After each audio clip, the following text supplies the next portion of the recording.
अब आपने पेज तो बना लिया, अब अगला स्टेप है उस पेज के अंदर इंफॉर्मेशन और सेटिंग्स को चेंज करना। ये इस वजह से ज़रूरी है कि कोई भी यूज़र जब आपके फेसबुक पेज पे आ रहा है तो वो ये देखना चाहता है कि क्या ये पेज प्रोफेशनली मैनेज भी हो रहा है, अगर उसने आपसे कॉन्टैक्ट करना है तो क्या कोई कॉन्टैक्ट इन्फॉर्मेशन वहाँ मौजूद भी है। तो दोस्तों इस सेशन के अंदर मैं आपको बताऊंगा कि फेसबुक पेज की सेटिंग्स और इन्फॉर्मेशन किस तरीके से चेंज की जा सकती हैं। तो आइए देखते हैं। सबसे पहले जब आप न्यूज़ फीड पे देखें तो यहाँ जो एक इंपॉर्टेंट इन्फॉर्मेशन जो मैं आपको देना चाहता हूँ कि आप अपना पेज कहाँ से क्लिक करेंगे। आप लेफ्ट साइड पे देखें तो शॉर्टकट के अंदर आपके पेज का नाम आ रहा है। मेरे पेज का नाम था यासिर की दुकान, तो वो यहाँ शॉर्टकट्स के अंदर अपीयर हो रहा है। इससे नीचे अगर एक्सप्लोर के ऑप्शन आप देखें तो पेजेस का एक टैब फेसबुक ने ऑलरेडी प्रोवाइड भी किया हुआ है। चूंकि हमारे शॉर्टकट में वो पेज आ रहा है तो मैं वहां से अपने पेज पे क्लिक करूंगा। ये मेरे पेज की लैंडिंग स्क्रीन है, या मेरे पेज की जो फर्स्ट स्क्रीन जो आपके सामने अपीयर होगी वो है। इसके अंदर सबसे पहले तो मैं अपनी कवर फोटो ऐड करूंगा ताकि एक प्रोफेशनल इमेज जाए यूजर को कि जो मेरे पेज को विजिट कर रहा है। तो मैं ऐड ए कवर पे क्लिक करूंगा यहाँ और चूज फ्रॉम फोटोज पे क्लिक करूंगा। इधर हमारे पास और भी ऑप्शंस हैं, वीडियोस भी आप ऐड कर सकते हैं, स्लाइड शो भी ऐड कर सकते हैं, वो पिक्चर्स के जो ऑटोमेटिकली चेंज होती हैं। तो मैं सबसे पहले फोटो को यहाँ क्लिक करके और फोटो अपडेट करूंगा। यहाँ तो हमारे पास ऑलरेडी एक पिक्चर मौजूद है, उस पर क्लिक करके मैं ओपन पे क्लिक करूंगा और ये हमारी जो कवर फोटो है वो यहाँ पेस्ट हो गई। अगर आपने इसको रीसाइज करना है या ड्रैग करके ऊपर नीचे करना है तो वो आप कर सकते हैं, वो ऑप्शन फेसबुक आपको देता है। लेकिन चूंकि ये मिडिल में है तो मैं इसको छोड़ के यहाँ सेव के बटन पे क्लिक करूंगा। इसके बाद जो मेरी प्रोफाइल पिक्चर है उसको मैं तब्दील करूंगा, क्योंकि ये एक फेसबुक पेज है, मेरा पर्सनल प्रोफाइल नहीं है। तो मैं चाहता हूं कि मेरा जो ब्रांड है उसकी प्रोफाइल पिक्चर यहाँ आए। तो उसके ऊपर मैं क्लिक करूंगा प्रोफाइल पिक्चर पे। यहाँ इसी तरीके से दोबारा फोटोज में जाऊंगा, यहाँ से मैं प्रोफाइल पिक्चर सेलेक्ट करूंगा, ओपन पे क्लिक करूंगा और प्रोफाइल पिक्चर अपीयर हो जाएगी। इसको भी आप हिला के ऊपर नीचे कर सकते हैं, अगर इसके अंदर रीसाइजिंग की जरूरत है तो वो भी कर सकते हैं, लेकिन चूंकि ये ठीक है तो मैं यहाँ सेव पे क्लिक करूंगा। और अब मेरी प्रोफाइल पिक्चर और मेरी कवर फोटो दोनों मेरे ब्रांड का नाम बता रही हैं और मेरे ब्रांड के बारे में भी बता रही हैं या मेरे पेज के बारे में बता रही हैं। इसके बाद लेफ्ट साइड पे अगर दोस्तों आप मेरे ब्रांड का नाम देखें जो यासिर की दुकान है, उसके नीचे create page eight user name लिखा हुआ है।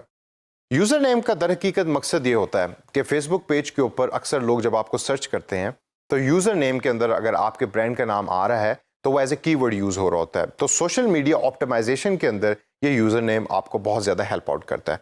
तो यहां मैं अपने यूजर नेम के ऊपर क्लिक करूंगा और नीचे दी हुई ऑप्शन के अंदर मैं अपने यूजर नेम यहाँ लिखूंगा, यासिर की दुकान ही लिखूंगा क्योंकि वही मेरे ब्रांड का नाम है या मेरे पेज का नाम है। जब आप ये नीचे लिखेंगे तो नीचे क्रिएट यूजर नेम का एक नीला बटन है, उसके ऊपर क्लिक करें। यहां आपने देखा कि फेसबुक मुझे ये कह रहा है कि you are not eligible to create a user name. इसकी वजह यह है कि अक्सर फेसबुक ये रिस्ट्रिक्शन लगाता है कि अगर आपका पेज 1 महीने से पुराना नहीं है तो यूजर नेम की ऑप्शन आपको फेसबुक प्रोवाइड नहीं करेगा। तो अगर आपके सामने भी ये ऑप्शन आ रही है तो घबराने की जरूरत नहीं। यहां नीचे ओके का या क्लोज का बटन आपको नजर आएगा, तो इस पर क्लोज पे क्लिक करें और यूजर नेम आप सिलेक्ट करें दोबारा 10, 15 या 20 दिनों के बाद जब ये ऑप्शन आपको मुयसर है।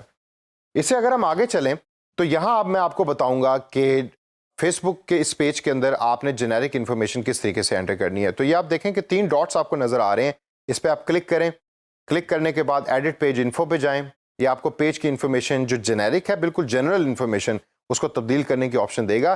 कैटेगरीज आपने ऑलरेडी सेलेक्ट की हुई है, चूंकि मेरा एक क्लोथिंग ब्रांड है तो ऑलरेडी वो आ रहा है। यहाँ आपको ऑप्शन दे रहा है फेसबुक कि अगर आपके इस पेज की कोई वेबसाइट है तो आप उसका एड्रेस यहाँ लिख सकते हैं। मेरे चूंकि इस पेज की कोई वेबसाइट नहीं है तो मैं इस वजह से इस ऑप्शन को अनटिक करूंगा और नीचे दिया हुआ ये नीला बटन सेव चेंजेस का, इसको दबाऊंगा और ये ऑप्शन सेव हो जाएगी। उसके बाद एडिशनल लिंक्स के अंदर आपके अगर कोई और दूसरे पेजेस हैं या यूट्यूब के ऊपर पेज है वो आप इधर एंटर कर सकते हैं। नीचे लोकेशन की ऑप्शन और एड्रेस की ऑप्शन दे रहा है फेसबुक, जिधर आप अपना एड्रेस और सिटी डाल सकते हैं। उसके बाद नीचे चलें तो आवर्स की ऑप्शन आ रही है। ये ऑप्शन अक्सर यूज़ होती है उन बिजनेसेस में कि जो ऑनलाइन स्टोर चला रहे होते हैं। कभी कभार आप चाहते हैं कि हमारा कस्टमर हमसे सिर्फ 9 to 5 कॉन्टैक्ट करे, तो इस ऑप्शन को आप अवेल करें और इसके अंदर दी हुई जो भी इंफॉर्मेशन है उसको आप एंटर करें।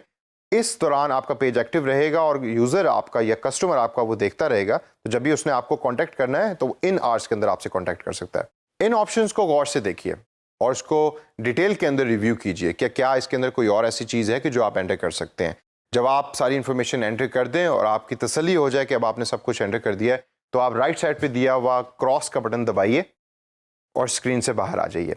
इसके अलावा मैं एक और अबाउट इन्फो का पेज है कि जो आपको इस सेशन के अंदर दिखाना चाहता हूं। वो लेफ्ट साइड के ऊपर आपके नाम और यूजर नेम के नीचे दी हुई ऑप्शंस के अंदर आएगा। इस पर आप देखें तो सी मोर का बटन आपको नजर आ रहा है, इस पर आप क्लिक करें तो ये सारी ऑप्शंस के साथ सबसे एंड में अबाउट की भी एक ऑप्शन आपको दी हुई है फेसबुक ने। इस पर आप क्लिक कीजिए। जब आप इस पेज पे पहुंचेंगे तो आप देखेंगे कि फेसबुक आपसे इस ब्रांड या इस पेज के बारे में मजीद इंफॉर्मेशन पूछ रहा है, जो काफ़ी इंपॉर्टेंट है। इसके अंदर सबसे ऊपर तो जनरल की इंफॉर्मेशन है, दोबारा जिसमें कैटेगरी और नेम है और यूजर नेम है। उसके बाद बिजनेस इन्फो है, जिसके अंदर वो आपसे स्टार्ट डेट पूछ रहा है। इसको आप तब्दील कर सकते हैं, बिजनेस आवर्स को यहाँ से भी आप तब्दील कर सकते हैं। फिर आप फ़ोन नंबर, अपना ईमेल एड्रेस और अपनी वेबसाइट भी यहाँ ऐड कर सकते हैं। और राइट साइड पे अगर आप देखें तो वो आपसे आवर स्टोरी की एक ऑप्शन फेसबुक आपको देता है, जिसको आप एडिट कर सकते हैं। ये आवर स्टोरी की ऑप्शन बड़ी इंटरेस्टिंग है। यहाँ आपके ब्रांड की, आपके पेज की जो भी स्टोरी है वो आप लिख सकते हैं। वो आप एक स्टोरी के फॉर्म में लिख दें या अबाउट अस की फॉर्म में लिख दें, जो आपने अक्सर वेबसाइट्स के ऊपर देखा होगा। तो दोस्तों, इस सेशन के अंदर मैंने आपको सिखाया कि इन्फॉर्मेशन और सेटिंग एक पेज की बेसिक तरीके से कैसे चेंज हो सकती हैं। इसको प्रैक्टिस कीजिए अपने पेज के ऊपर जो आपने अभी रिसेंटली क्रिएट किया है, और देखिए कि क्या आपको इसके अंदर कोई दुश्वारी तो फील नहीं होती।